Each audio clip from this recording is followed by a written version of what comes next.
Bushehr Ansari का मरहूमा अदाकारा आयशा खान की जिंदगी से मुताल्लिक इंकिशाफ। सीनियर अदाकारा आयशा खान कराची के इलाके गुलशन इकबाल में अपने फ्लैट में मुर्दा पाई गई थी। पाकिस्तान शोबिज़ इंडस्ट्री की मशहूर अदाकारा बुशर अंसारी ने मरहूमा अदाकारा आयशा खान की जिंदगी से मुताल्लिक इंकिशाफ किया है।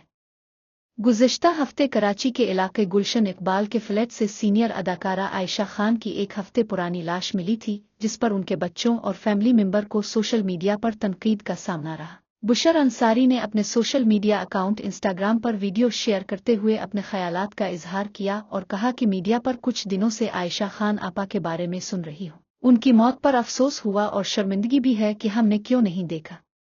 अदाकारा ने कहा कि मुझे हैरत होती है, लोग अपने व्लॉग बनाने के लिए किस तरह बात को बढ़ा देते हैं और बहुत सी बातें कर रहे हैं जो सच नहीं। मैंने 5 साल पहले आयशा आपा के साथ काम किया था और बच्चों के हवाले से भी पूछा तो उन्होंने बताया कि उनके बच्चे बैरून मुल्क मुकीम हैं। बच्चे मुझे बोलते हैं हमारे पास रहूं, लेकिन मेरा दिल नहीं लगता। बच्चे पैसों की भी तंगी नहीं आने देते और मैं कराची में अपने हल्का अहबाब के साथ खुश हूँ।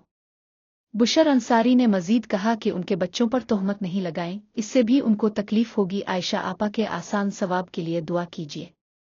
वाज़े रहे कि आयशा खान की उम्र 77 बरस थी। उन्होंने कई कामयाब ड्रामों में अदाकारी की। उनके मशहूर ड्रामों में अफशां, अरूसा, फैमिली 93 और मेहंदी शामिल है। आयशा खान खालिदा रियासत की बड़ी बहन थीं और गुज़िश्ता कई सालों से ड्रामों से दूर थीं।